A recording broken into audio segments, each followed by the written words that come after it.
Mercedes, welcome to the show. I'm looking forward to speaking with you. Thanks for coming on. Thank you, John. Thank you, John.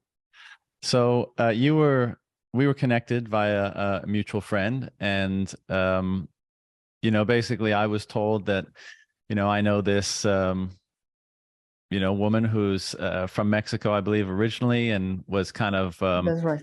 in the Marxist camp of things for a while, but got orange pilled, went down the Bitcoin rabbit hole, and now everything is different. And she's trying to, promote Bitcoin, broadly speaking, as Correct. a result. Yes. So yes. I don't know where you want to start with your story. I'm sure it's an interesting one, but why don't you introduce yourself, just briefly, and then start wherever you want to start. Okay, John. So thank you very much for having me here in your program. I followed some of the discussions in Bitcoin because I find really, really exciting how promising is the future for society now.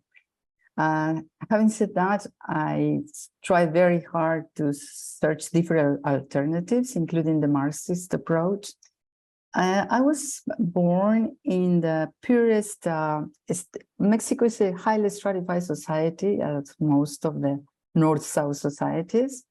And I was born at the bottom. My grandmother was an indigenous woman in one of the really poorest villages. She couldn't even speak Spanish. I don't know if you're familiar, but in Mexico, we have about 64 to 68 different languages that Wow. In a derogatory way we call dialects, but in fact are languages. And that it's representing the variety of cultures that we have within Mexico. Each one with its own cosmovision, traditions, practices, and so on. So I grew up in the rural part of Mexico. Then my grandmother, at early age, I was born when she was 15 years old. She was already working for 7 years in Mexico City. She was sent to help her mother because her mother lived during the period of the revolution. We have a slogan, I don't know if you're familiar, for one of the leaders of this Mexican revolution. It's Zapata. And the slogan was land and freedom. The implication was for everyone, land and freedom. But the practice was that it was land and freedom for men, not for women. So women, on the other hand, I witnessed it through my grandmother, were dispossessed of everything. And as usual, they were the target of these men who sexually abused them, whether right or left wing, what we call nowadays communists or Democrats or whatever. They used women as a target, as the weakest in the society to abuse. So I grew up surrounded by women, and my mother was a single mother. And then I lived in my childhood in the slums of Mexico City, which is a very challenging, hard life. But at some point, I realized that English was the dominant network, and you had to learn English in order to have access to what's going on in the world. So I did it in a very erratic way, but eventually I managed, I guess, because I ended up doing a postgraduate course at the London School of Hygiene and Tropical Medicine. So cool. I work all the way through the educational system in Mexico. My first degree is on education. Then I dedicated the rest of my life to health. I have 2 master's degrees, one in public health and one in community health. And that's the one from the London School. So then through the access to this highly specialized international health, I became advisor to different governments, like the Dutch government, the British government, the Danish government, the Swedish government, and different governments in Europe. And I've been living there about 40 years as a consultant to different governments to implement health services, mainly for women. And mainly for women because my mission, as I identify it now, I had to be born among vulnerable women to understand what they go through and to understand what they have to fight for and how challenging life can be for them. So I have worked in over 50 countries in Africa, Southeast Asia, Latin America. And I ended up working for the enemy, for WHO in Pajo in Washington. And then that was really crucifying for me because I was the head of a program that it was for women's health, gender issues, and ethnicity, which meant I was responsible for the most vulnerable groups in the society. And my challenge has always been how to protect their health and provide help for them, which in this fiat economy, health is one of the best examples of how everything is a commodity, health included, and everything is distorted, and how more and more, we just saw it recently with COVID, it can be manipulated politically, economically. So I realized about that because I was always working for vulnerable groups in society.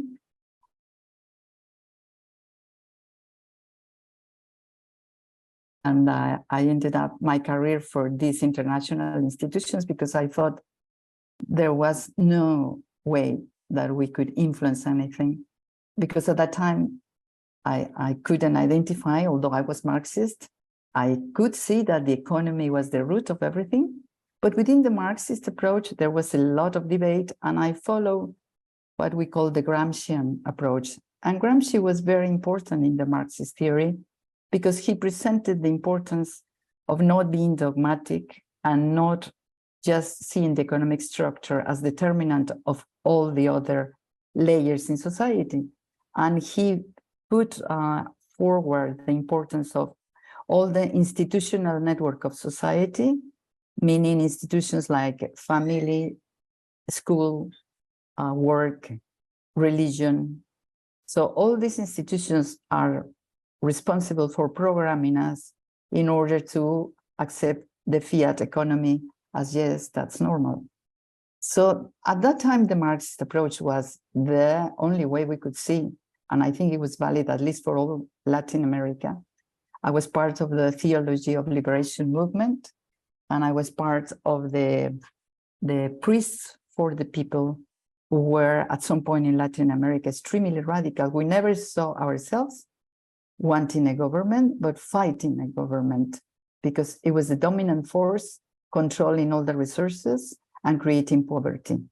So that's how I would describe my experience in society and in why some people still believe that Marxist ideology could be the alternative for changing society.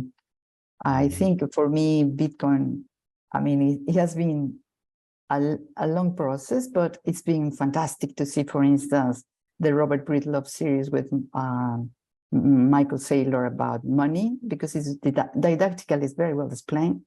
And it also helps a lot to understand how we have evolved in the society to the present economy that we have nowadays.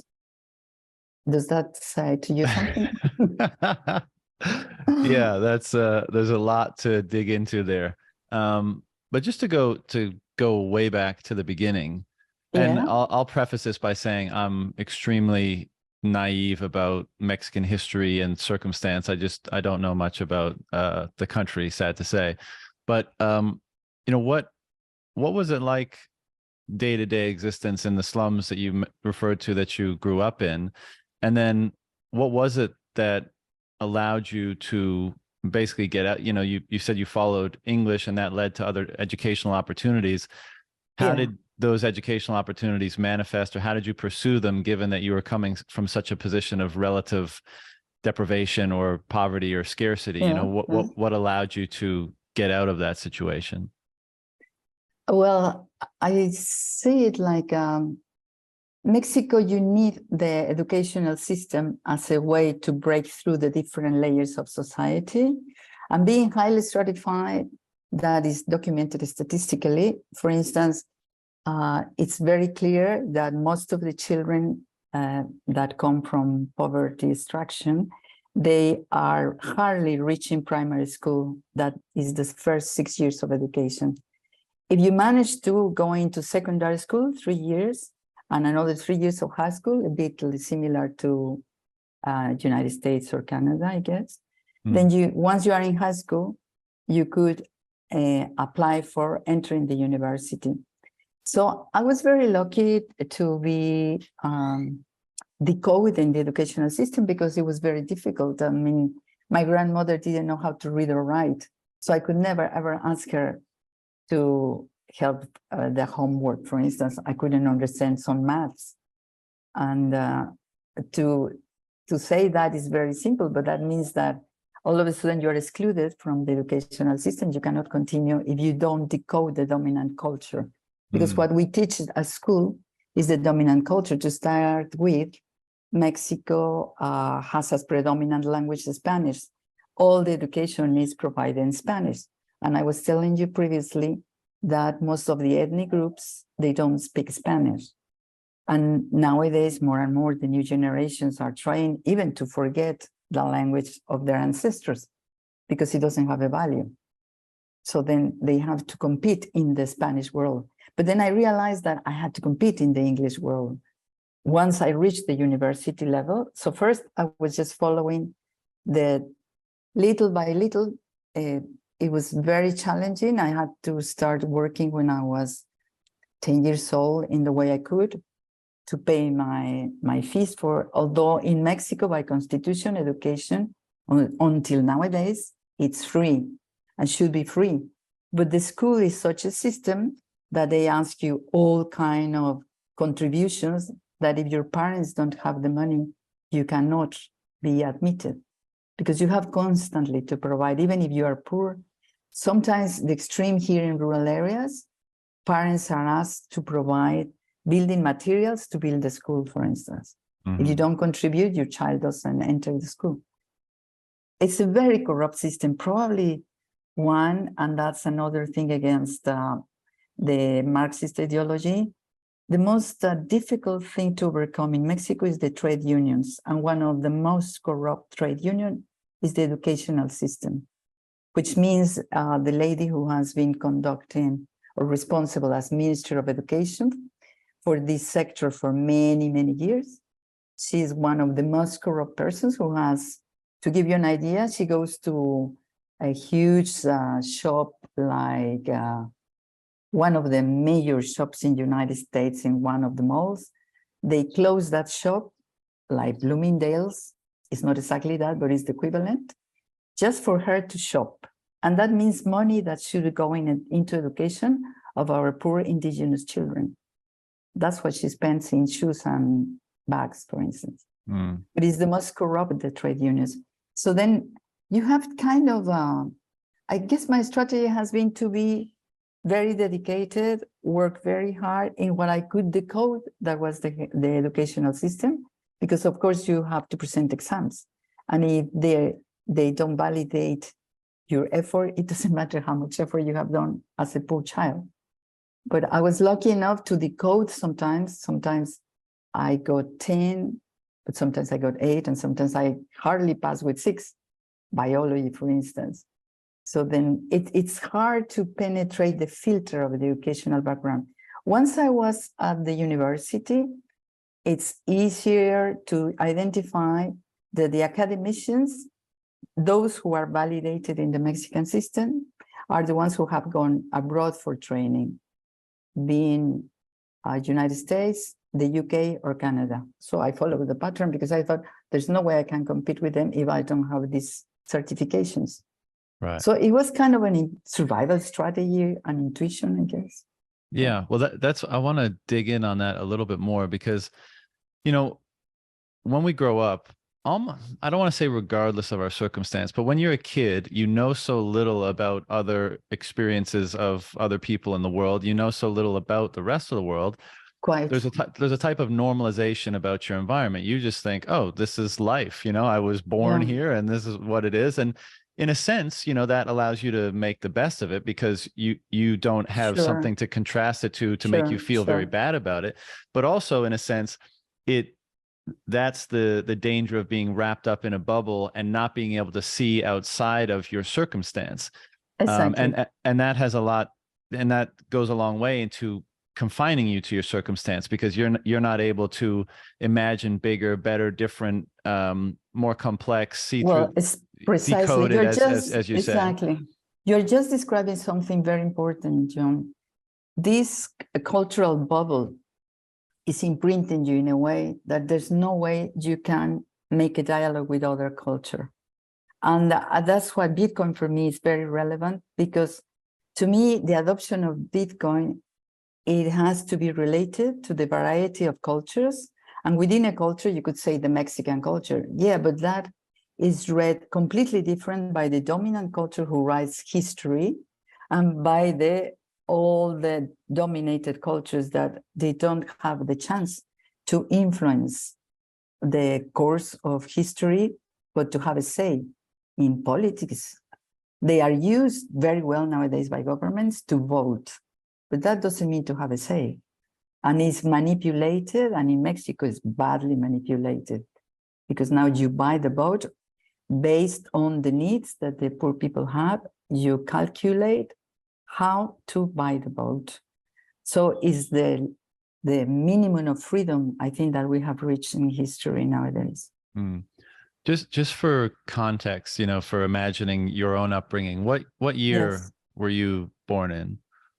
In 1949, I'm 73 years old. I'm going to be 74 very soon. Oh, well, happy soon-to-be birthday. But another part of that question I wanted to ask you is, or it's kind of an extension of that, but well, I'll use my example as a contrast, or to kind of prove the point. Like when I grew up, I had different models within my family in particular, right? And so I had my grandfather, and I had my aunts and uncles, and I had my parents.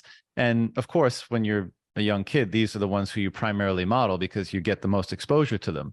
And so I see my grandfather as literate, as an entrepreneur, as, all of these things, as type of ideology, culture, style, demeanor, all these things. And I understand those to be, they're normalized for that reason, right? And so as a result, of course, I tend toward pursuing those things more because they're more known to me. And I place that expectation on myself. Well, of course, I should be literate. My grandfather, my mother, my uncle, and they're all literate. So to fit into that at a minimum, I should pursue those things.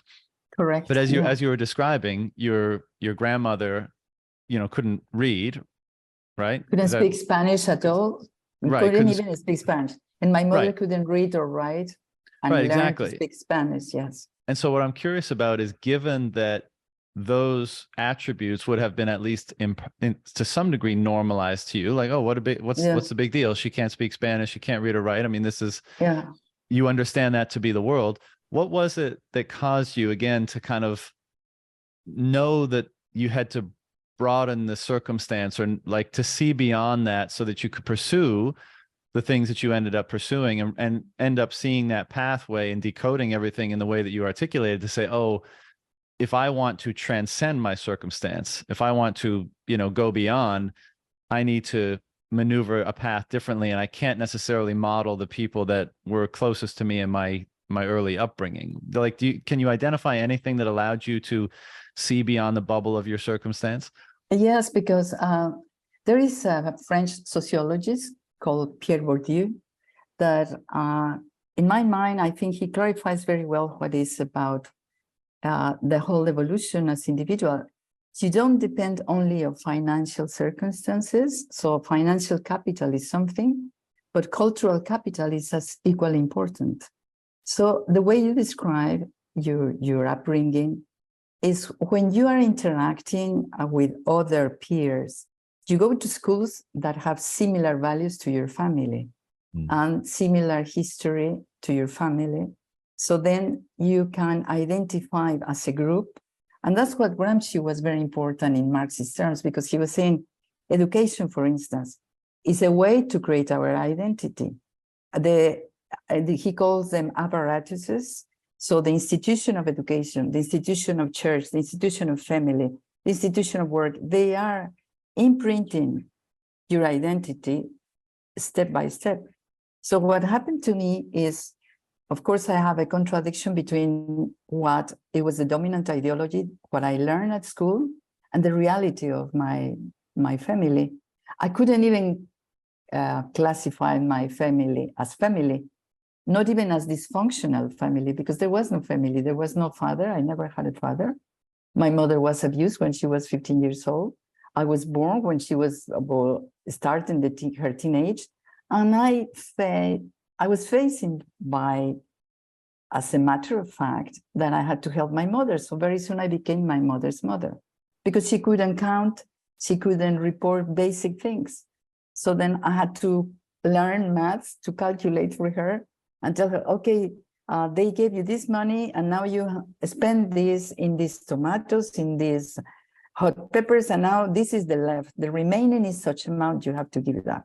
So she couldn't add up quantities, for instance, because she was completely alien, as it is very recently 50% of our population in Mexico. And those who have gone to school, close to primary school, they are what we call functional illiterates. They go to school, but they don't know how to write or read. Yet they decode the culture, because I grew up also with another woman that was a very, very poor woman, but extremely clever. Probably for me, the cleverest woman I ever met. She never went to school. And I was living with her when my mother was working during the day. And she asked her, she was her sister-in-law, and she asked her to take care of me while she was working. But from her, I learned a lot. And she could, for instance, read the buses in Mexico. In Mexico City is quite a jungle. So she was able to decode what bus out of 20 buses could take her to some place without being able to read. So the bus says the name of the place where you're going to, but if you don't know how to read, what I found is that she found another way to decode the bus that was taking her to where she wanted to go. I am saying this because poor people, it's a mental state as well, not only poverty, but also they are extremely clever in practical terms. They don't go about philosophy or history, or they don't care. They can't afford to care, but they have to solve their pragmatic daily life, and they can be extremely clever. When I listen to some of the Bitcoiner community, I think, well, they sounded to me very patronizing or very condescending, because they don't have a clue what poverty is about. Yeah, and many poor people manage to be extremely clever despite not having. I'm telling you, it's not a dysfunctional family. There is no family, but it's a group of people that sometimes pass by or imprint you with some way, and you have to find your way, having a father or not, or having an uncle, or maybe having a grandfather, or maybe having a grandmother. So I have studied a lot communities in Africa, communities in Southeast Asia, communities throughout Latin America. And what happened is, of course, before we have a community life, for instance, in Africa, it's predominantly extended family. And you have the tradition of the tribe that you're studying, what keeps some kind of glue in these children that are born families, I would say. But you provide some support for them to grow up. So poverty has its own mechanisms and its own ways to networking in order to care for themselves. In Mexico, very recently, there was the community. Still, I'm living now in Mérida, in Yucatan, and I study a lot the Maya culture. And still, you find some remnants of community life, that people try to support each other, help each other, and still some glue provided by the language, sometimes by religion. So they are trying very hard to sustain themselves in a reality that we might oversimplify under the concept of poverty. But poverty has many, many aspects. Absolutely. Final question about what we've been discussing, but was it your mom, in recognizing her educational deficiency, that in some way wanted you to gain access to some form of education when you were young, or was it this lady you mentioned who, through spending time with her, just got your kind of educational machine brain moving, and then that inspired you Yeah. to seek other ones? They didn't have a perception of the education system having a value. It's difficult for the poor people, if they are adults, to see a value in something they don't know about. So school is kind of mystified. Poor people know that, yes, it can take you out of poverty. But in my case, it was not that, because women are not as clear as men how important is education in terms of escalating the different layers of society. And the way out of poverty is, generally speaking, in Mexico, or used to be, not anymore, the school. And you have different schools. For instance, you have private school, what the British call public school, for the upper class people, of course. And you have, for the poorest of the poor, the government school that is disastrous, that if it's COVID, they close for 2 years, and the children are left without anything. So then I was placed in this value in the school, because I'll tell you the story. Maybe that's why I think it's something unconsciously. I used to help my mother since I was tiny little, selling whatever she could find. In this case, we went to a factory of biscuits, and then she bought all what is the remnants of when they shaped the biscuit. So that's, of course, cheaper. And I could get a bag, a huge bag, and then prepare some kind of a wrapping play. See, it was a wrapping kind of bag that I did myself by hand. And then I put these remnants of the biscuits, and I went to sell them outside the school. So I was selling this, and the children, when the school was over, it was in the afternoon, the children came very happy, shouting, laughing, and they opened the door of the school, and all these kids were so happy. And then they were, of course, buying me, and I was very happy making money. And then I arrived to my home and gave the money to my mother so we could have something for eating the next day, or maybe that very day. So I guess my association was, there is something inside of the school, because these children come out very, very happy. But I never made the association that they were happy to be fed, you see. So most probably that contributed a lot. So funny how, in this case, perhaps a kind of delusion is what ended up sparking, your mind or your imagination to go in a particular way. You kind of misread the situation, but it allowed you to benefit tremendously. Yeah, I really wanted to go into that let's school. say. Yeah. Okay, so when did because I'm sure we could spend lots of time on you sound like you've had a very interesting life. Bored. No, I will, but I'm not at all. When did so you grow up in poverty, and so you're intimately aware of the deficiency of the so-called system in providing for everyone on equal terms, let's say, or you know what I mean by equal terms, equal opportunity, let's say. Yes.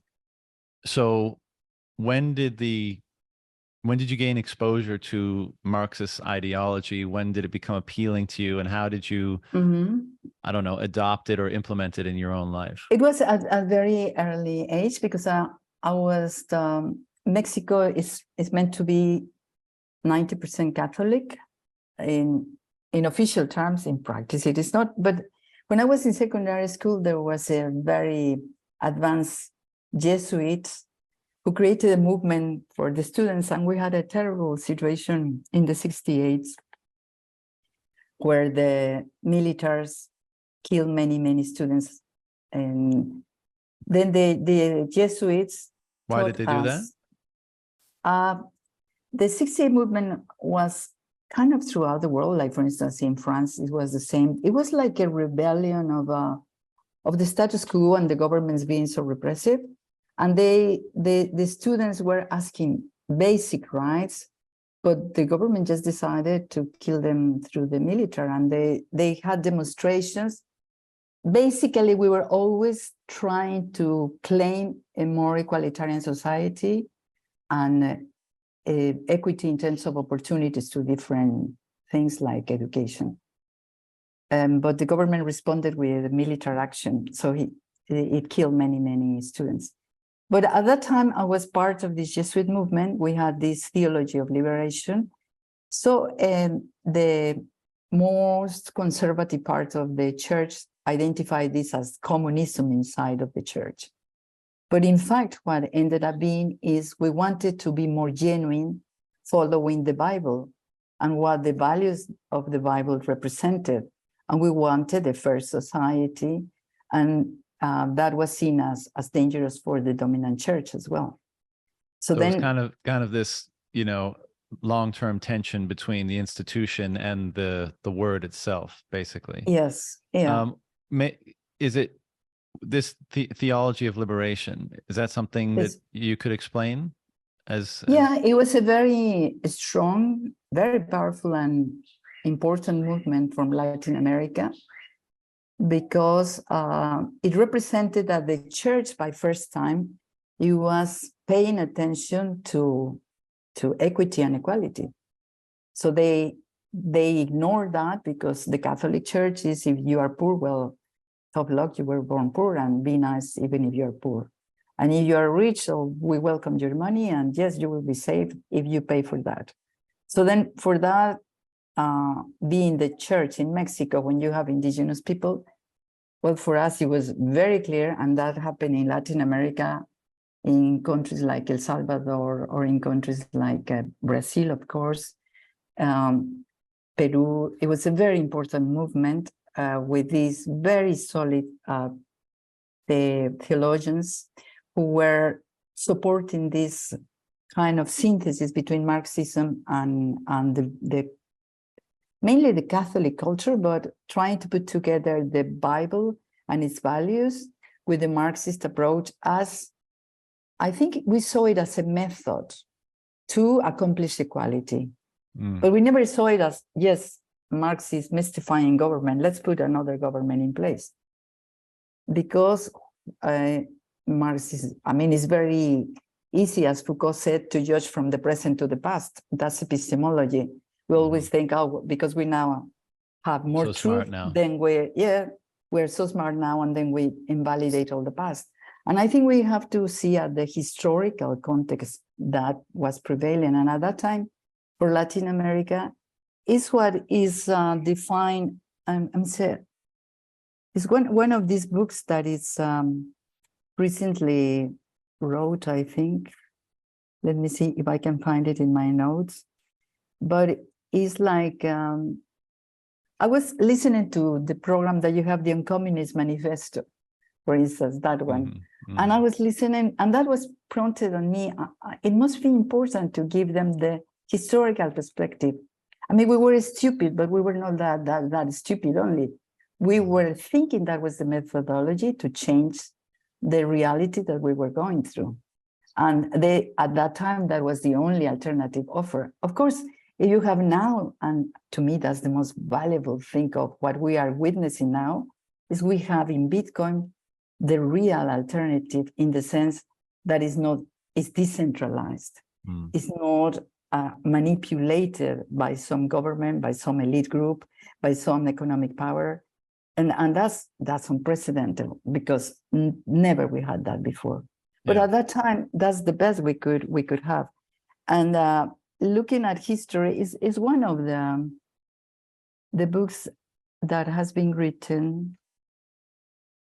Let me see. So sorry, because my notes were here. No problem.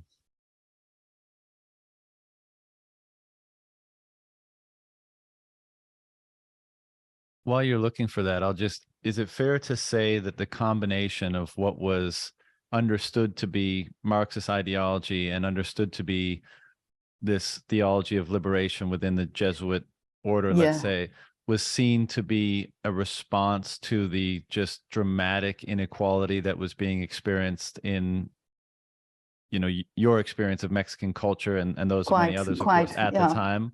And it was felt that that would help maybe balance the scales if it could be adopted more broadly, that type of perspective. No, exactly. It's exactly that. I was looking at the Bitcoin standard, and then I was thinking about the fiat standard. So for us, it was very transparent in Latin America, what had been done by the British government and by the American government while, for instance, negotiating the First World War or the Second World War. I work in United Nations, I know how it's inside. And to me, why UNICEF has to have always an American director? So it was a cake and they divided, and then the economy was exactly the same. I mean, and so you have these two classes of money, the money backed up by gold and the money backed up by dollar, which is all the Southern economies, you know? So Global South is determined by North-South, and for us that was very clear. We call it capitalism because that was the term we had at that time. But what it was very clear to us is and all this inequality that we were going through in Latin America has its sources in how North and South are divided. So that's very clear. And is the financial domination what we were questioning? Maybe we call it wrongly capitalism, but our movement was about that, about fighting this financial system that was dominating Latin America, where United Fruit Company was not only a company to bring bananas in, it was also to influence political dynamics within Latin America and working with intelligence together in the US to target people who were trying to question and change that situation in Latin America. And it was very easy to label them communist when they were not. So then that for me, it's an important perspective. Yeah, that's very interesting. And I don't know too much about the United Fruit Company story, but I know that they were a force for evil, broadly speaking, in much of Latin America in terms of how they dealt with dissension to their practices and things of that nature, very much kind of like a colonial company coming in and just saying, this is ours now, you work for us, and if you disagree, we'll kill you, basically. And I know there was many instances of that, but it's interesting for you to say that the people on the other side of that would look at that and say, ooh, capitalism bad, because they construed that as capitalism. And then, of course, from the United Fruit Company or the Northern Hemisphere side, they would say, oh, well, we can dismiss them more easily if we label them communists. So communist bad and they're communists, and therefore you just get a huge gulf in between. That's exactly what was going on. Yes. Yeah. And you know, and this is why I appreciated, if you listen to the podcast I did with Alex, how they took time to get clarity on definitions about a lot of these terms before they go into the logic of them, because there's so much misunderstanding around these terms today. And even today, you know, when people, you know, let's say they criticize Western capitalism or American capitalism, they're falsely attributing the term capitalism or free market voluntary exchange to the US. I mean, you have a central bank that prints fiat currency. So 50% of every transaction is a government product, government owned, government manipulated. The government employs a massive portion of the workforce and accounts for a huge portion of the GDP. And you can go all the way down the line and say that is by no means a voluntary free exchange market. That is a highly controlled, centrally planned market. Now you could say that China is more centrally planned than the US, but you absolutely cannot say that they are opposites of, you know, ends of the spectrum. One is communism and one is capitalism. You know, and that's why it's so important to be precise in this type of language. And, you know, as you're saying, you know, how at that time you saw the world as north-south.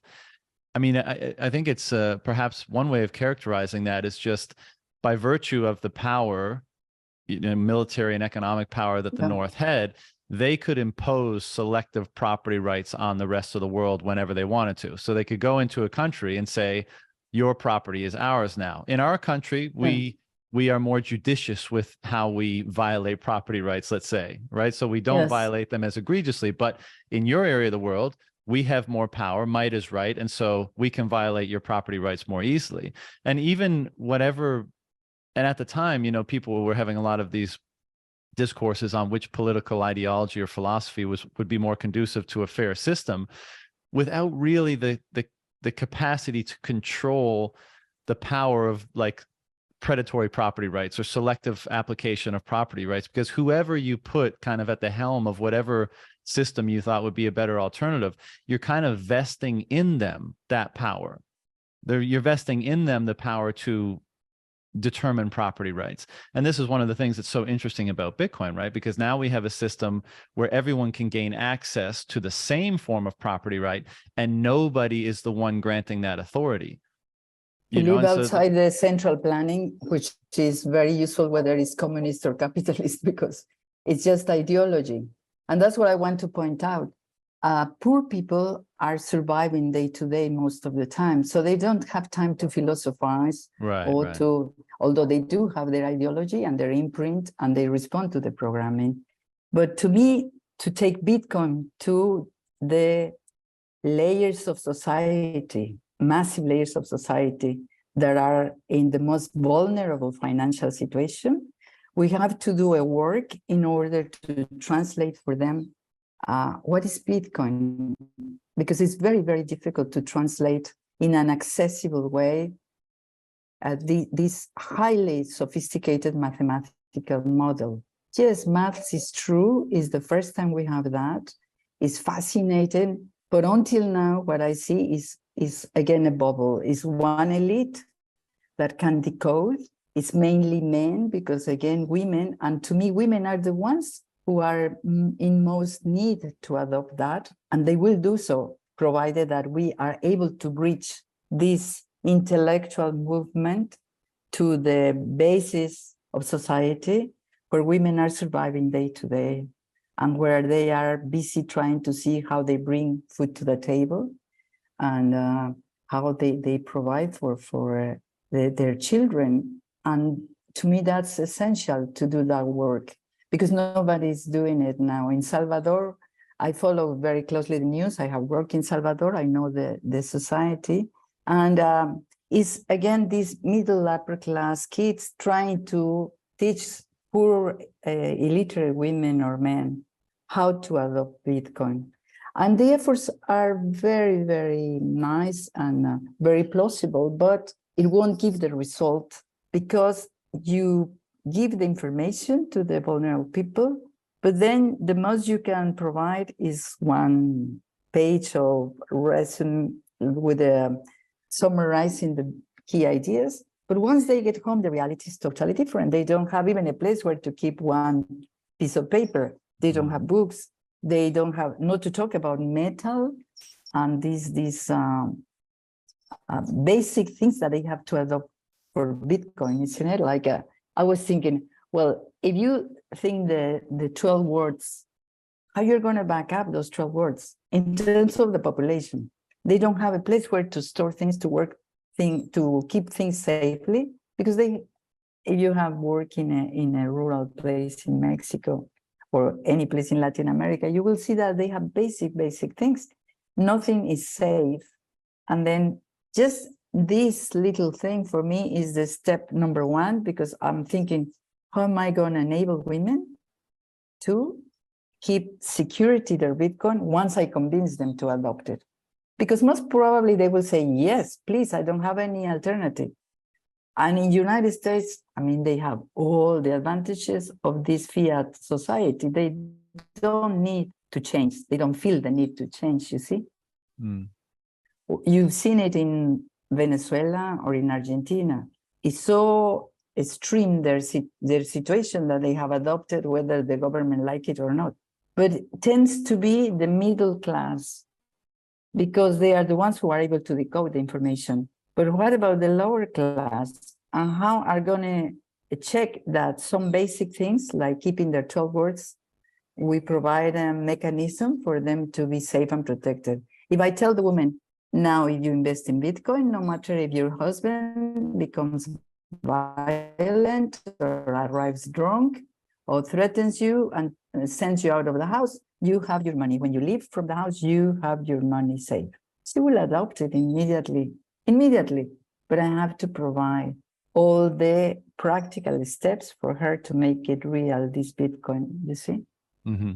So I want to go back to certain elements of, your story in a second, but while we're on this topic, I presume you've given this some thought. What do you think is part of the solution, or at least an approach to making the case for and actually enabling this group of people, this demographic that you just referred to to avail of the benefits of something like Bitcoin, or of Bitcoin, not Well, something like first of Bitcoin. all, Bitcoin. I mean, in my field, I was telling you that, I mean, my expertise is in the health sector and in the gender specifically.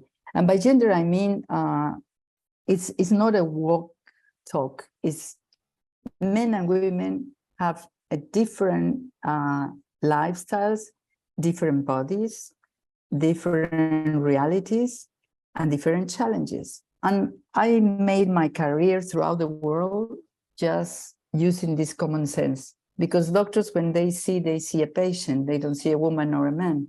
But for instance, a woman can have a heart attack and she has pain in the back. It's a completely different anatomically and biologically design of our bodies. So then for me, to dedicate my life to women's health was a challenging, always kind of forced me to think alternative ways to enable these vulnerable women to protect their health and to improve, if possible, their health. Because once they lack health, the whole family will collapse, because they are the source, the financial source for that family to survive. So the way I see it is women have to be educated in a way. I see women because men will do it, but men, even in the poorest segments of the population, they are in public. I have studied a lot of disease, for instance, leprosy. And men have the opportunity to go to hospitals because they're mobile. Women are most of the time secluded in their houses. And not to talk about, for instance, Islamic women. They are not allowed by the husband to leave the house on their own or open the door if a man comes and knocks the door. So this is reflected in the patterns of morbidity and mortality. So the way I see it is when you have these layers of society that are so dependent on surviving, you have to kind of penetrate their survival strategy for them to listen, for them to pay attention to your message, and for them to know what Bitcoin is about. Somehow it's very easy, it's very simple, because if you tell a woman, as I was telling you, it doesn't matter if you live in an abusive relationship, this is the opportunity for you to walk out of your house with your money. And that means you are self-sufficient, independent.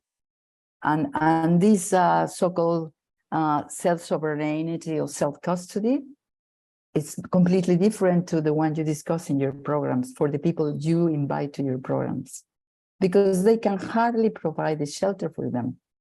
So then once you convince them that, for me, it's the step that when they pay attention to that, like governments like Salvador, they are doing it.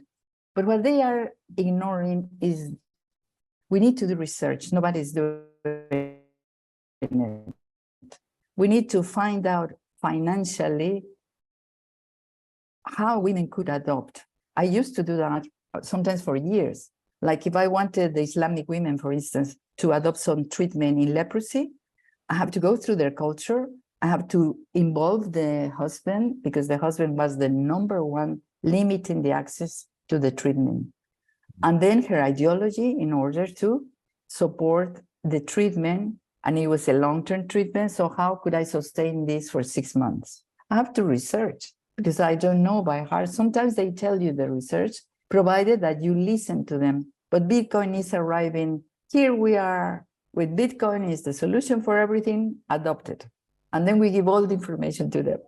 But they might even want badly to adopt it, but they cannot figure out how, because their circumstances are totally different to the middle class, to the upper class. So we have to research what could be the best way and what we could create in place in order for a vulnerable population to access some security strategy to enable them to exercise self-custody. It's not just a jargon. It's not just a term that we use on interviews. It's just a practice, but they don't have the means. Mm-hmm. So for me, I'm starting to do that. I'm interviewing women and trying to identify what is the the motive, for instance, obviously they know about inflation because they go to the market and they see, well, the beans, the kilo, 2 months ago, it was this the price, now is this the price. And we have a saying in Mexico that we say, well, if you don't have enough, you just add more water to the beans. And they are saying, yes, we need to add more water to the beans. That's inflation for them. Mm. And they understand the concept perfectly well. I don't need to tell them inflation means like this, like that, and it's in economic terms, and the Federal Reserve is printing more money, that's why we're poor. They don't care about it because they can hardly afford to understand that maybe United States is in the north. For the ones who have migrated as workers, they have a better understanding, but about how they have to survive as workers, migrant workers. But they don't understand what is Federal Reserve, how the government in America is elected, why is polarized more and more. They don't have a clue and they don't bother to inquire why. So we have to go to the reality, search the reality or research the reality. And I'm sure in most of the times they give you the solutions because they have a pragmatic way to go through life, because they don't have time to elucubrate or elaborate philosophically on things. Sure, sure. But they do have solutions, yes. Has the research you've done thus far revealed any novel insights around how might such people adopt self-custody, avail of the benefits of Bitcoin? So let's assume the case, you know, the pitch is successful, like you said, they get Yes. it. They adopted it, yes. Right. What is the missing piece for at least the people you've been researching, how they might, you know, let's say custody 12 words in an environment where the materials are scant and they can't really protect safely any form of material information? Like any solutions thus far? Well, I think I was very curious about this Fedimint. Right. Fedimint, I think that it was created by Jesuit, because I think it's an insight about how community could provide some support. Yeah, it's like a collaborative custody sort of solution. Exactly. And I think, I'm just guessing, but I think in under poverty, you need that. On the one hand, because they already, in many ethnic groups in Mexico, they do have this community approach, still preserved, not entirely, but a bit of the community approach. I mean, for instance, realities like Central America, and that goes for countries like El Salvador, Costa Rica, Panama, they are too close to the American culture. So to start with, they exterminated the indigenous people, and there's no, there was kind of ethnicity cleansing. So there's no indigenous people left. So it's kind of middle class and poor people, and then the upper class. But Mexico is a highly complex society because we do have the preservation of different cultures. And no matter how culturally the Spaniards and all kinds of cultures have invaded Mexico, they resist. So we could build on this community survival strategy that they have. And maybe I was studying recently this Fediment. The Fediment is an alternative maybe within these communities that we have in these very poor backgrounds. But having said that, Mexico City, for instance, is lack of identity. I lived, I mean, I'm talking about 73 years ago, or maybe at least 70. When I live in Mexico City in the slums, there's no identity. You lose your identity. You are an immigrant, a poor immigrant, and there's no anymore this identity that is provided in the indigenous cultures. There's no cosmovision. You take bits and pieces. And the youngsters, even if they are poor, they are emulating the American adolescent. Everybody wants to be American adolescent, to consume what they consume, to behave the way they behave, and so on. So maybe it's going to be harder there. But at the same time, they want to be closer to the urban culture, so it might be easier to penetrate with the young people. And I guess the youngsters are going to play within poverty a very important role because they are the ones who are digital. The previous generations don't have a clue. Yet some of them has been exposed to these smartphones, and then through that they have learned. I'm surprised here how in the poor population, I did some research in the time of COVID to see what kind of health services were provided for the poor communities. And it was very interesting to see how many of the, it's a generational problem, but many of the households adopted this smartphone and knows how to basic functions to use it. So I'm thinking, obviously, through these smartphones or iPhones, it's possible to do something. But it's something about, for me, it's about researching what is the technology offering and to bridge what are the circumstances of the people in poverty, to see how we can bridge these two things together so that we enable them through some community custody to have access to Bitcoin. Probably something like that. Yeah, well, that's a very noble effort. And, you know, so I guess thank you for pursuing it, because I think that's the way, you know, one, obviously the circumstances are different in so many places. There's similarities, of course, but I think it needs that sort of precise or customized approach to really figure out like what the solution looks like for people in so many different circumstances. Because as you say, I mean, not everyone is just like middle upper class Western, you know, and has access to all those the amenities or tools that they might have. Some people have literally no place where they can put anything of physical value and feel the security over it. So what do you do in that case? And I think it's going to take people like yourself and others who focus on specific circumstances and try to think about and research, and then, you know, perhaps work with entrepreneurs or solutions in the space to really come up with something that is appropriate for, you know, the people in those circumstances, whatever they might be. Yeah, and also sometimes in poverty, money is not as relevant as it seems for us. For instance, I remember now a case in Mozambique, and I was working with malnourished children, and this was extreme poverty, and these malnourished twins came by third time to the hospital. So I took an in-depth interest in finding who were the parents, why these little babies were malnourished by third time admitted to the hospital. And when I went to interview the couple, they gave me different answers. When I interviewed them separately, it was different. And one thing that struck me by the mother, and I asked her, it is because your husband is unemployed that sometimes you don't have the money to buy the things for nourish well the children?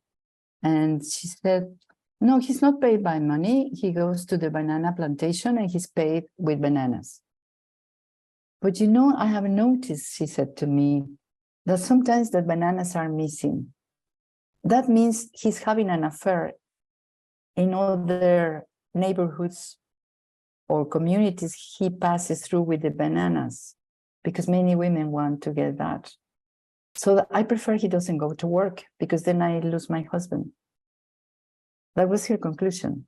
Wow. So it's just so out of what we can imagine, don't you think? Yeah. And so because by virtue of him maybe working less or her making it harder for him to work, the kids were having less nourishment, less nourishment, because she wouldn't have the money to buy food. She wouldn't have the money to buy food. Wow. But then she said, well, if I'm going to lose my husband, what's the point? I mean, it's and the husband was paid with bananas. I mean, he was carrying these bananas on his back. What did the husband say when you did the private one with him? When I asked him, he said, well, it was difficult to earn money, and more, the people in Mozambique, as poor as they were in that region in Mozambique, I was in the northern part of Mozambique, they were paid with different items. In this case, he was working in the banana plantation, so he got bananas. But he said, well, I don't have the money, because actually they are not paying money to me. But he didn't disclose all the other part. And what was So their, he said, I don't have money to buy food for my two little kids. They were babies.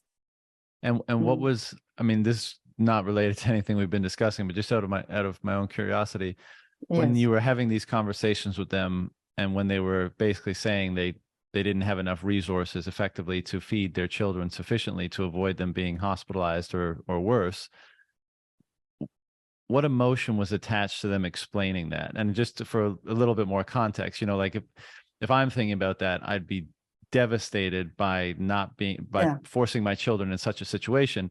But I could also easily see that if poverty is kind of all you've ever known, and you've seen, like to our conversation earlier about your early upbringing, if these sorts of scenarios are relatively common when you're growing up, maybe there's less of an emotional response to it. Now, maybe not, but I'm just curious what It's kind I of think emotions were stirred up when you were in having the those conversations.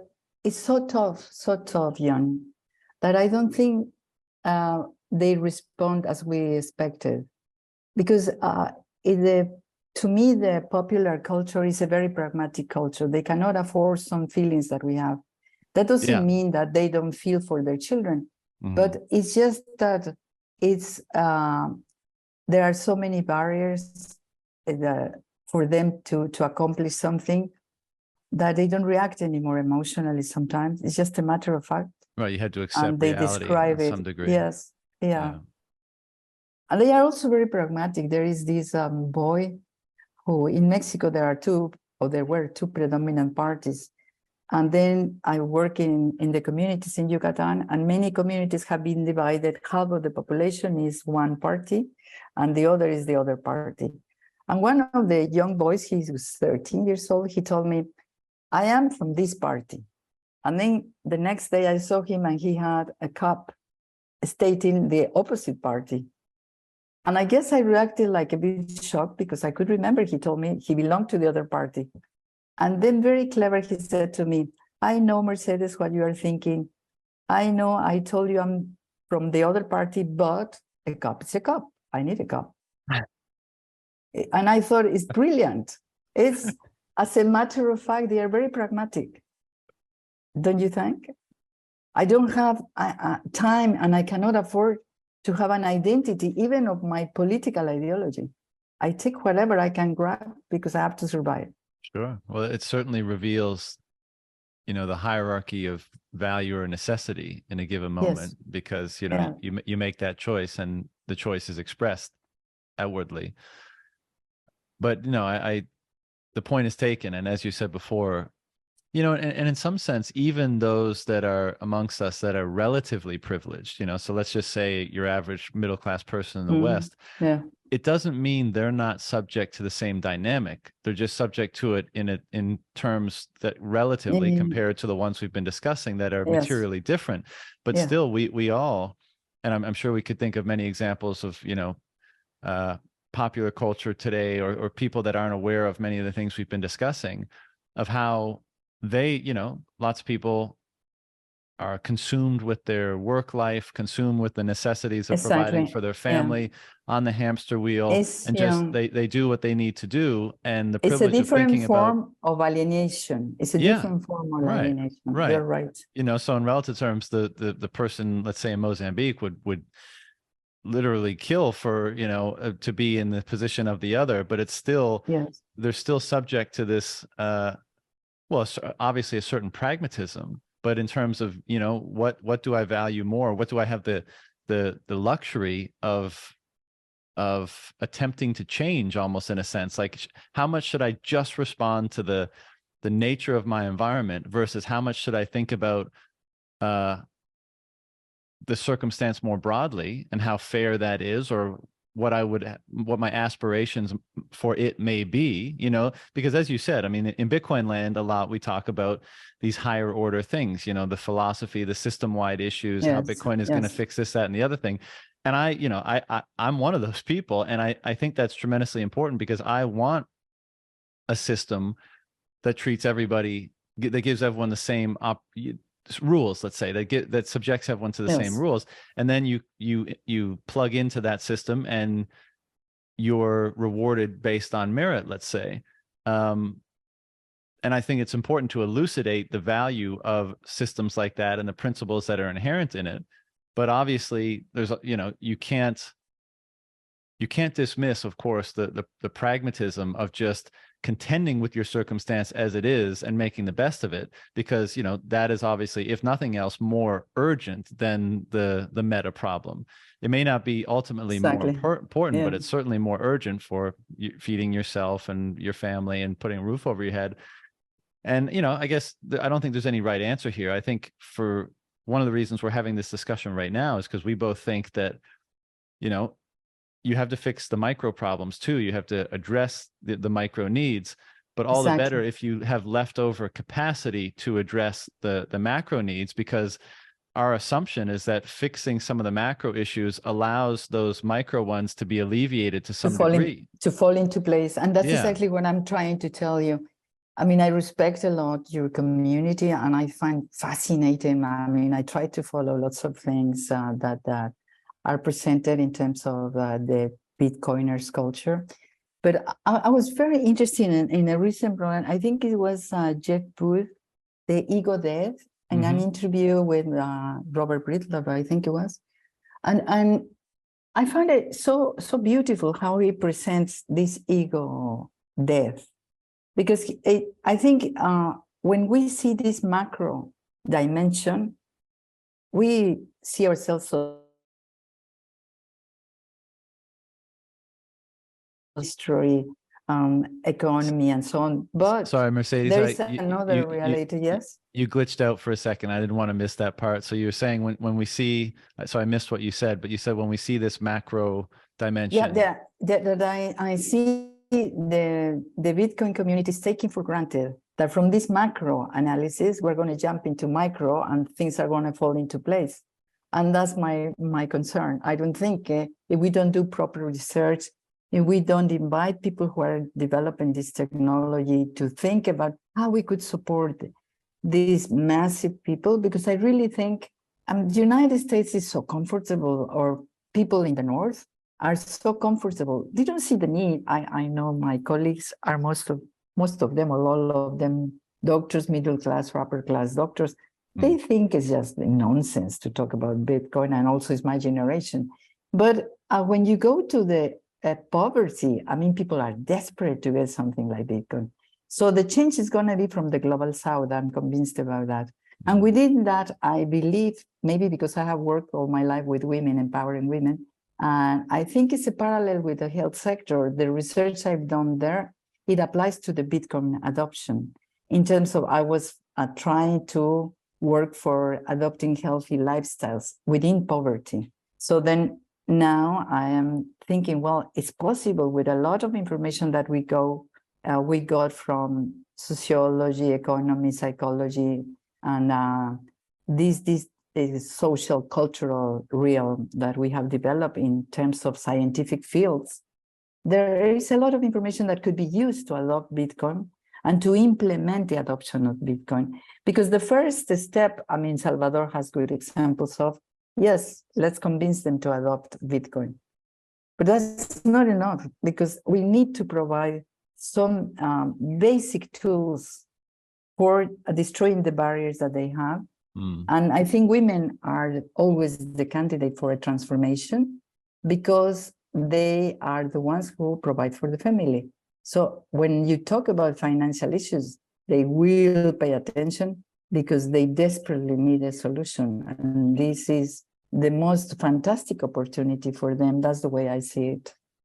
Yeah, I agree with that. And I also, as much as I'm, it's great to see things like a nation adopting Bitcoin as legal tender, let's say, because it's, part of the narrative that we always expected, and it's cool to see it play out. And I've been there several times, and I think it's a piece of the puzzle that's, turning that country around, and for the benefit of lots of people that were underserved and, all that stuff for a very long time. But it is the case with Bitcoin that it's not only it shouldn't be top down, it just can't be. For you to really own Bitcoin, exactly. you have to Exactly. own Bitcoin. You have to have Yeah. exclusive access to a set of Yeah, information that exactly. constitutes Yeah. your property right over And it. that's the beauty of it. That's the beauty of it. Yeah, And yeah, that's what I absolutely. think is fantastic, because it's a mathematical model that is completely decentralized, but also that gives us as humanity the opportunity to evolve differently, to build a different self-identity. A bit like Jesuit was talking in this, the ego there, because I think we have to restructure really the way we perceive ourselves to be even more humble. All the religions go into some values like humbleness, because we acknowledge this as a good value to have. Because if we are guided by our ego, the Buddhist philosophy has shown us for thousands of years, it doesn't work, because the ego is leading us everywhere, and me, and then the clap, and everything is lost in the ego. So now we are forced to think carefully about how we I think we redo our identity, ourselves, in order to be able to bridge what is needed to be adopted by the large vulnerable people, this fantastic opportunity that we have that is Bitcoin, and it's available to all of us. It's beautiful, really. It's a beautiful moment in history.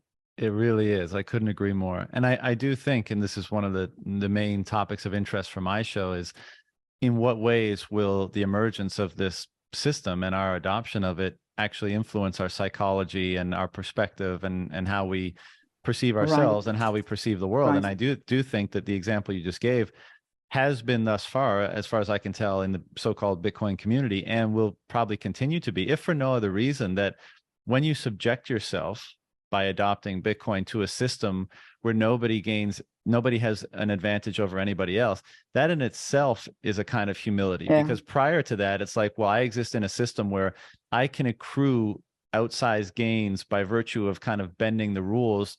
I can accrue outsized gains to myself by virtue of bending the rules. And that might not even be conscious, but there's an underlying subconsciousness that exists. And when you recognize that now you're in a game where the rules are the same for everybody, it's recognizing a similar worth in the other than to yourself. And I think it's somewhat flattening, subduing, or at least properly orienting the ego in a more healthy way, in a more productive way, in a more cooperative sort of way. Quite. Yeah. That's perfect summary. So if we can we go back? Just, I'm interested in the part of the story where what was the evolution of your, let's say, socio-economic political philosophy from the time that liberation theology and Marxist ideology was appealing to you, to the point where you became a Bitcoiner, and presumably that changed to some degree? Like, was it kind of all in one moment, or did it shift through the course of your life and your different experiences? I'd be interested in it was hearing a process. It was throughout my life. Then I could see that the limitations. I was very fond of Michel Foucault, and Michel Foucault, it gives you the microphysics of power. It's a bit like the Gramsci. Within the Marxist tradition, I was not the dogmatic stereotype, because I always thought the different institutions play a role in keeping the status quo. But then with Michel Foucault, I think it's a very, very important philosophical contribution, because he saw how the state was either using coercion or was ruling by consensus. And then he depicted how consensus was established. And then he analyzes mainly three institutions: his education, prison, and medicine, and especially psychiatry within medicine. And then through that, I learned, because I studied very carefully this research he had done. And then he went into what he calls archaeology of knowledge. He went back.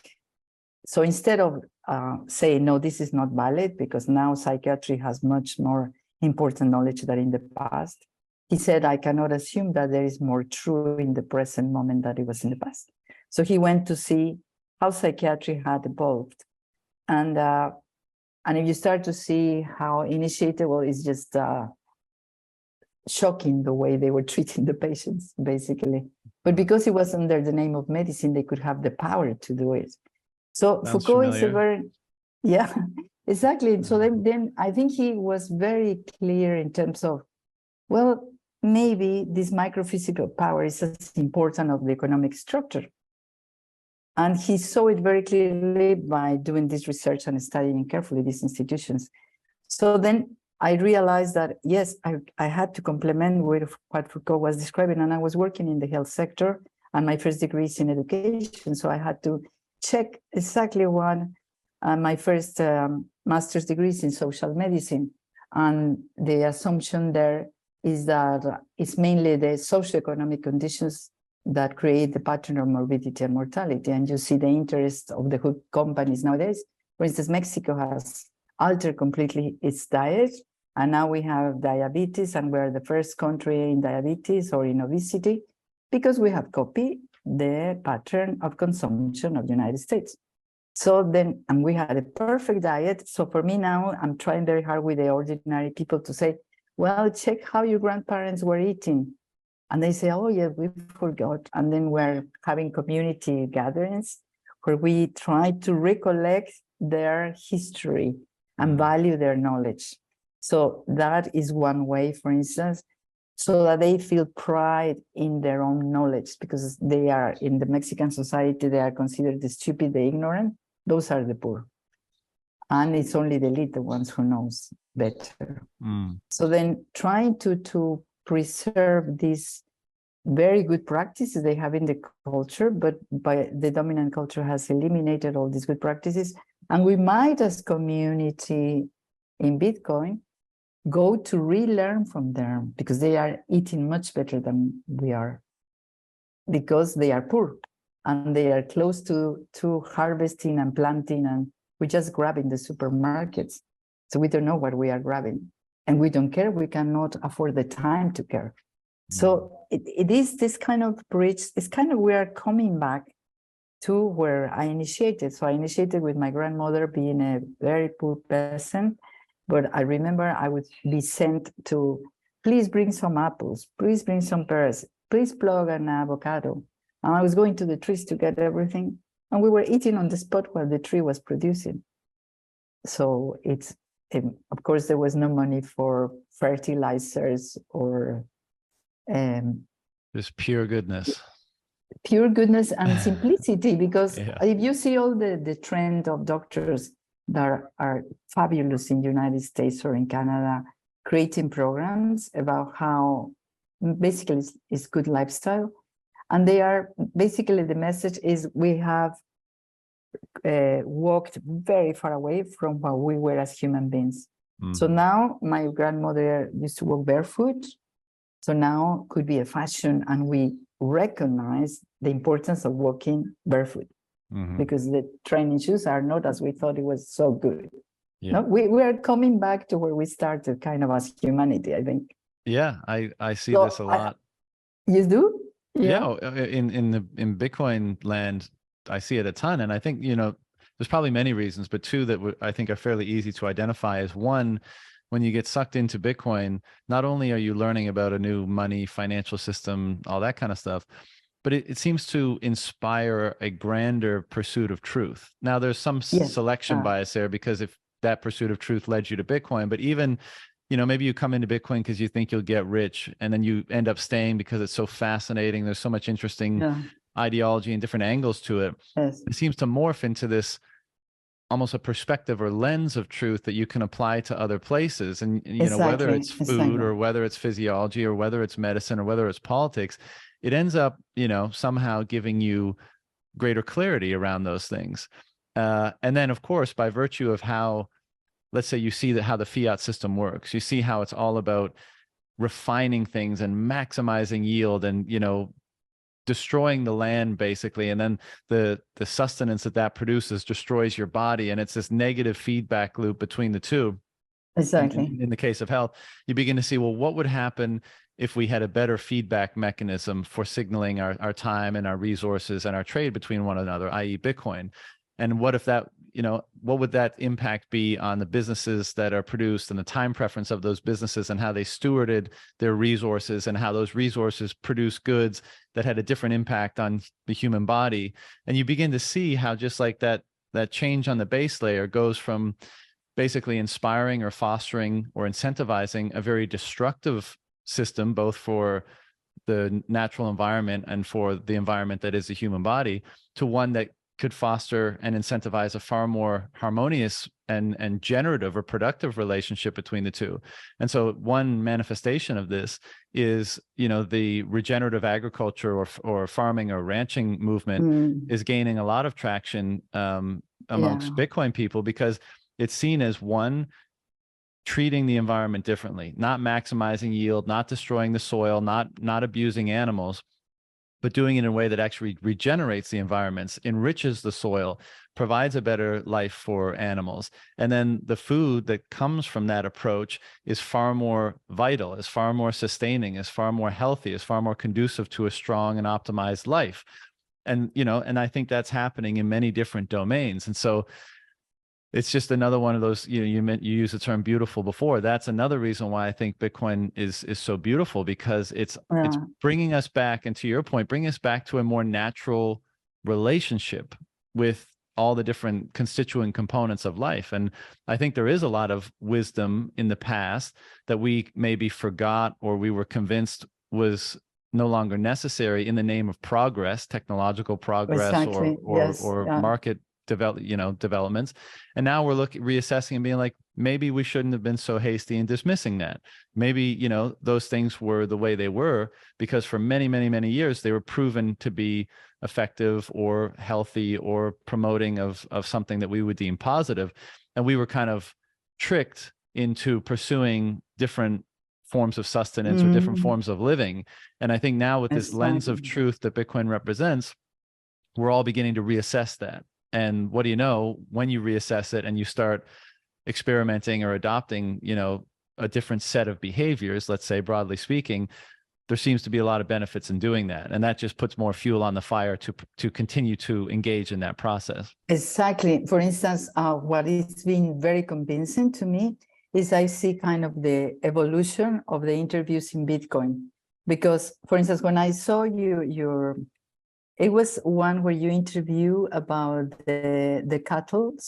They were describing how in the United States you are forced by the financial model to produce this distortion in terms of farming, and farming wasn't sustainable, and how they were proposing a different.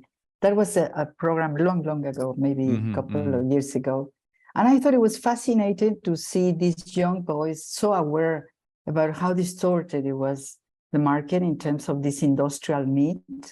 And I thought, and they are forcing us because the dynamic that you are trapping as farmer.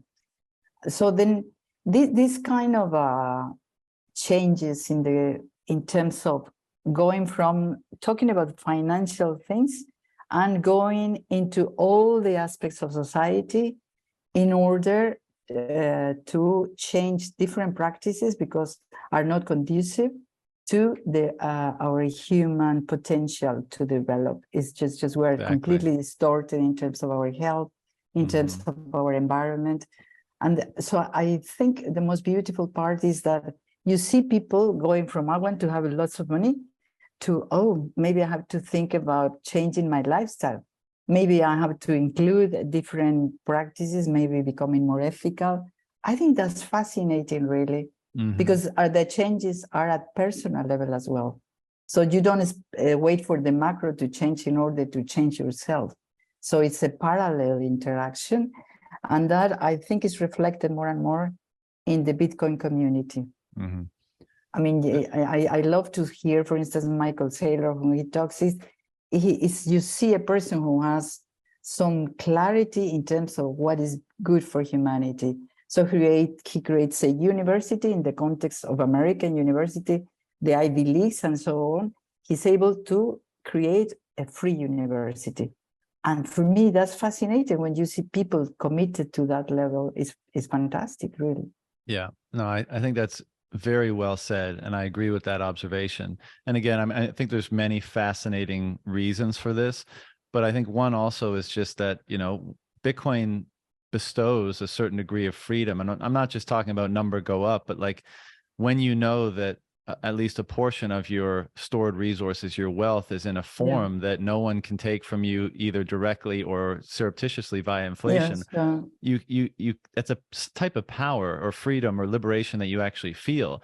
And I feel like the more you feel that, the more your own concerns are dialed down, and the more you become available to consider things beyond yourself, Yes. whether it's Yeah. educating It's people, true. whether it's your own ethics and morality and how that should be developed and applied to the world. But broadly speaking, like compassion, empathy, and generosity, I think they Yeah. get Yeah. elevated when you start to feel the effects of that Bitcoin is taking hold on you. And Bitcoin is not the only mechanism of doing that, but it seems to be a very common or reliable mechanism for doing that, perhaps Yeah. in the most profound or pronounced way. It is not, but is the economic dimension giving access to the spiritual dimension, not religious, Right. spiritual dimension, which is fascinating. Very. It hasn't been done before. Yeah, extremely fascinating. That's a deep rabbit hole in itself that I like to explore Yes. sometimes. What, just so we can finish the chronology aspect, Yes. when did you take the orange pill? When did this start making sense to you, and Well, and how did it change your perspective? I must give credit to my son, because I couldn't grasp even the concept of Bitcoin. For my generation, it's not easy. Most of my colleagues that are academics or intellectuals or are very well-educated people with all kind of postgraduate courses, they, for instance, take for granted that cryptocurrencies and Bitcoin is the same. They don't know the difference. So then at the beginning, I was like, what is this Bitcoin? And I was not figuring out basic things. And I was also scared because it was so totally new that I thought I will never grasp this thing. And a bit scared of maths. If you are not familiar with maths, it's even more scary. So then until my son started to put the money there, and he said, no, let's save this way, let's say. And the reasons he gave me were very convincing. And they said, you have to study and learn and to be able to understand why it's important, this movement, and why this is really an alternative. So slowly, with all these different approaches that I had and the experience I had in development, I could see that this was the alternative. Definitely, yeah. And but I must say that my son had to explain a lot of basic things to me. Yeah. When was that? That was no, like maybe 4 years ago, something, not even 5 years ago. Yeah. It's funny, you brought up Sailor a few times, and you mentioned how much you enjoyed the Breedlove and the Sailor series. So with my own mom, of course, for many years, I was attempting to explain the merits of Bitcoin, and just it's really hard. Like you don't get it, you don't get it until you get it, and then it's like the most obvious thing in the world. That's kind of what understanding Bitcoin is like. But in any case, I tried for many years and wasn't really making much headway. And then what is your name? Alex Besky, the one you interview, said the same about his sister and his mother, isn't it? Oh, really? I don't recall, but it's called Alex Svetsky, no? Yes, Alex Svetsky. When you were interviewing him, Manifesto, Yes, when you were interviewing him, he was also mentioning that, well, the mother and the sister didn't get it at all. But the thing that finally got my mom over the edge was Sailor. So because I think she saw my first interview with him and she thought he was a little bit too oddball-y, a little bit too exuberant perhaps. But then, I did a second one with him, and he obviously has done, many with many people. Yeah. And for whatever reason, she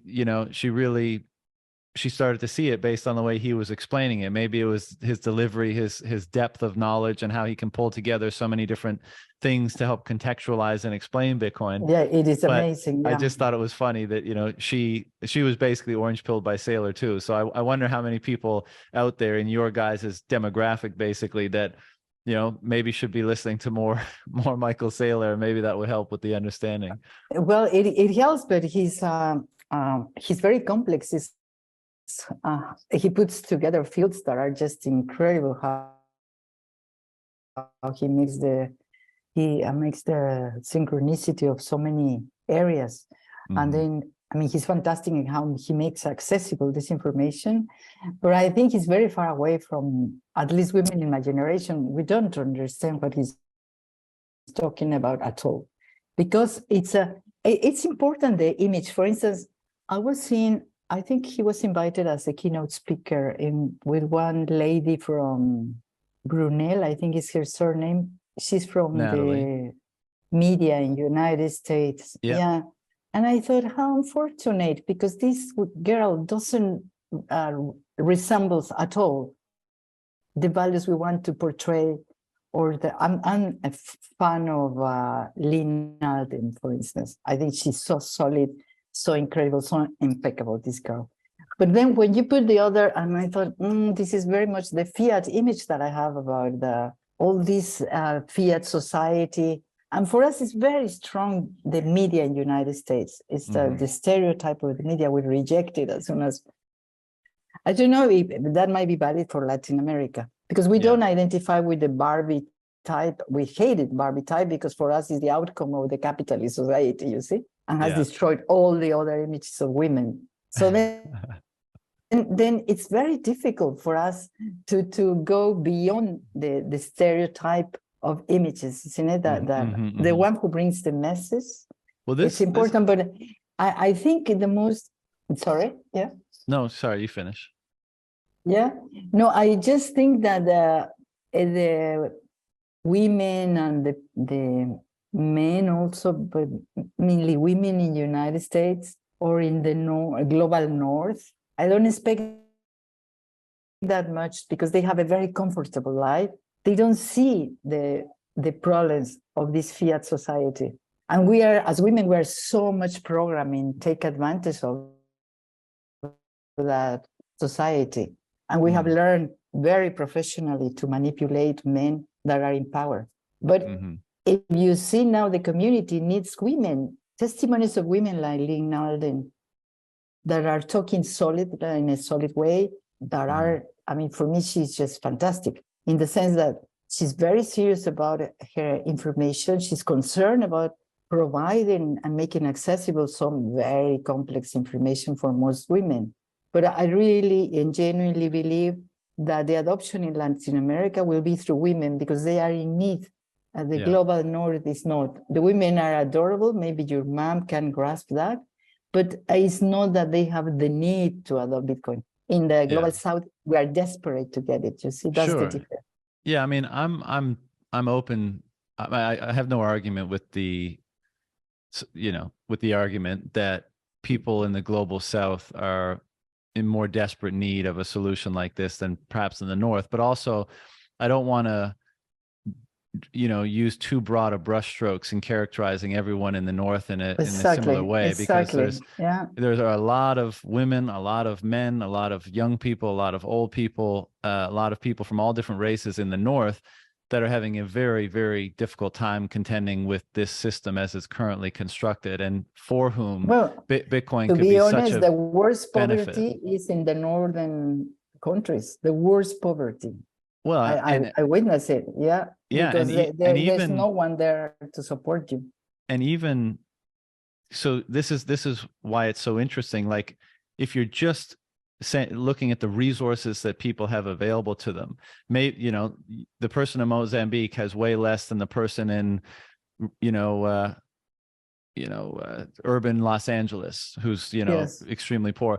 But the way that's felt in relative terms to the people who you're surrounded by can actually make the circumstance of the person who's relative to the Mozambique person more quote unquote wealthy. But when you look at all the different parameters of health, depression, anxiety, substance abuse, all these things, they seem to be suffering almost more in a sense, and there's a lot wrapped up in that. But I just wanted to make the point that I think, there's people everywhere that obviously well, everyone is going to maybe ultimately need Bitcoin, but there's certainly people struggling everywhere.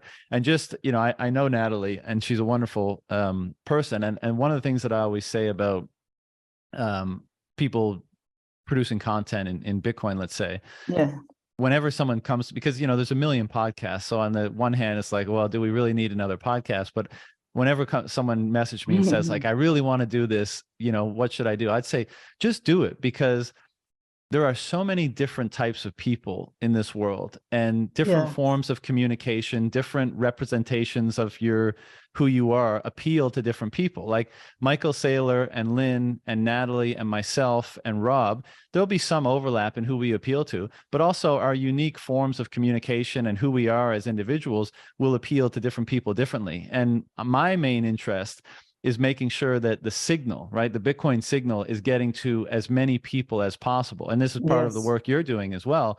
And so I'm happy, you know, I have my own preferences, of course, but I'm happy to see that all these people are able to package the Bitcoin message or signal yeah, in but a for manner that different appeals. audiences, Exactly. to different Exactly. audiences. I think Yeah. I agree totally with you, but the problem is nobody's taking care of this.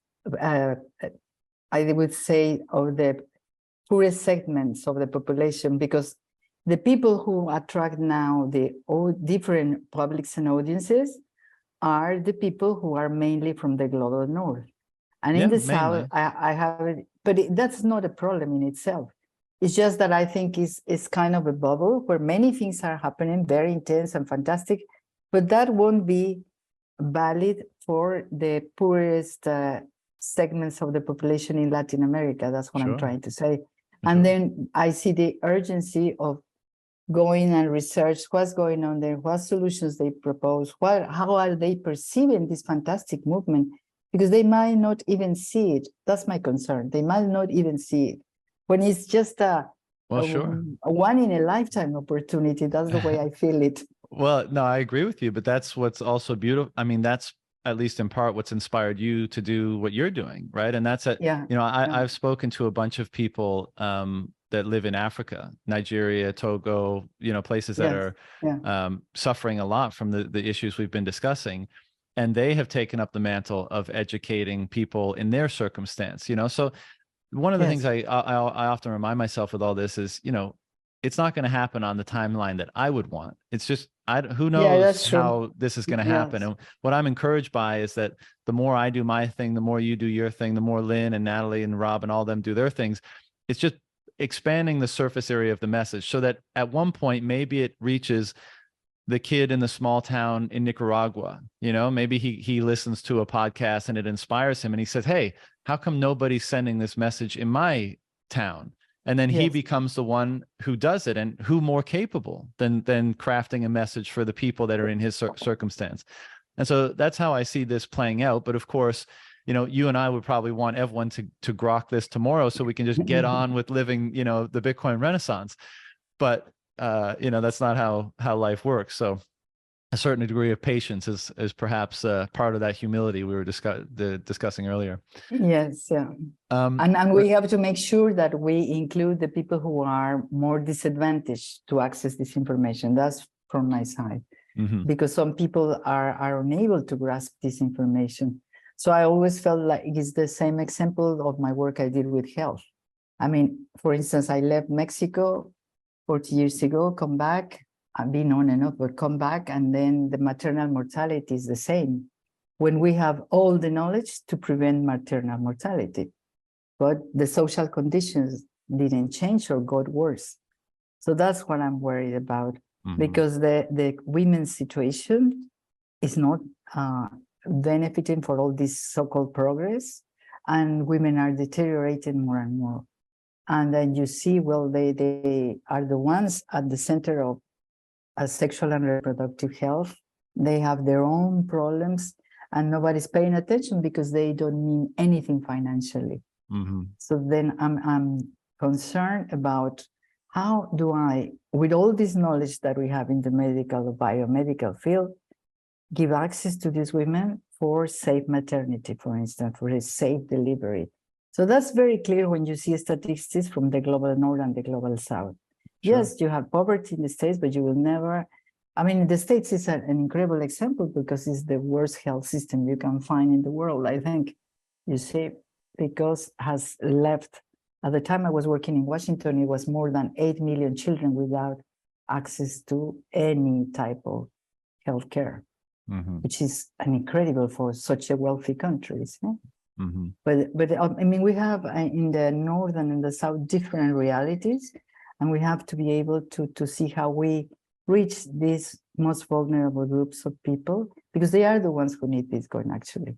Yeah, I couldn't agree more. I mean, there's always the point that the world has more problems than you have time to solve them. So you have to be, you know, you have to pursue the one that inspires you the most. And that's all of our responsibility to do that. But certainly I take your point. And so maybe the best place to close this out is, I know Daniel mentioned a few potential projects to me that you guys might be working on, but how do you see your role or involvement in Bitcoin moving forward in terms of, you know, as we just said, a multitude of options and things you could do? Where do you want to most place your focus, and how are you doing that currently? So far, it's there is an interesting community, especially where I am now here in Yucatan. There is a lot of people from different countries. It's I would say a large international community of young people that I think they could help in order to spread this information locally, so that we could create kind of a model. They are having a meeting at the end of April, I think it is, in one of the beaches here, Cisal. So like in Mexico, Bitcoin is going to enter through the tourism, because that's the easiest way. So we want to create the conditions for the people that come start to introduce Bitcoin as a matter of fact. So instead of going through rules and regulations, it's just as a matter of fact creating one cafe that adopts, one restaurant that adopts it, and then it started through that, convincing local people who have very little kind of well, shacks, shops, different kind of ways for income generating activities in general, how they could link to this Bitcoin international community, so that through tourism, maybe they can start to change their mentality and adopt. And through these groups, the adoption means a lot of education and a lot of research in order to try to solve the practical barriers they experience while adopting Bitcoin. That's how I see now. It's a lot of work, but I think I want to do it. Yeah, it is a lot of work, but it's an incredibly noble effort. And, you know, I spent a lot of time with the guys from Bitcoin Beach in El Salvador. And, you know, that's basically what they did. You know, and when they set out, they certainly didn't know that they were going to get all this attention and El Salvador was going to make Bitcoin legal tender. You know, they were doing, and they didn't know they'd have the notoriety they now have and the options and the opportunities and all that kind of stuff. They just knew that this would be something that has the potential to be good for their community. To be good for the community, Exactly. And so that's why they started educating and propagating it. And, you know, obviously it turned out to be a big success, not without its problems and issues like anything. But it was amazing to me. And we actually made a documentary about it, how a small seed like that, you know, just a few people wanting to do good by their community. No, well, this one we haven't released yet. I know there's been a few about it. I'll send it to you when it comes out. Okay, it would be very nice, because I think El Salvador is a lesson learned that we have to study carefully. I agree, for both the things that went well and the things that didn't go so well. But the only point, you know, my point is just, it was so amazing to me that few people attempting to do something good for themselves and their community ended up catching fire in that way. And I think that it speaks to the power of, you know, those intentions, you know, that type of altruism when combined with this technology that we know as Bitcoin. And so I think, as you say, that'll happen in a lot of smaller places around the world, a lot of underserved, forgotten places, and hopefully it will continue to have a positive effect. So so we hope so, but Mexico is so complex that Salvador is not even as big as one of our states, Nuevo León and Monterrey. So it is, but it's a different ballgame. Very different. But I think if we are very careful in documenting and learning from the experiences that have been implemented in different parts of the world, we could continue to gather knowledge in terms of how to take the advantage of this historical opportunity, and at the same time to see what is there and what we need to create in order to make it possible. Yeah, I couldn't agree more with that. Mercedes, this has been Thank you so much, John. Thank you for your time. Much. Well, thank you for your time. It was fun to talk to you. And you. Did you have any final thoughts, closing words, or anywhere you wanted to direct anybody before we close it down this time? Well, no, I think if you come to Mexico, all the people that have been already with more experience like you, at the end of April could be very nice, because it could be very enlightening to exchange your experience and your ideas. Could be very helpful for us. Well, I don't know if it'll be the end of April this year, if that's what you're suggesting, but I definitely need to make the trip at some point, and would love to connect with people doing good work when I go there. So thank you so much. And thanks again for your time and your openness, and hopefully we speak again in the future. Invitation. Okay, stay well, and I wait for you here in Mexico. Okay, you too. Take care. Bye-bye. Bye.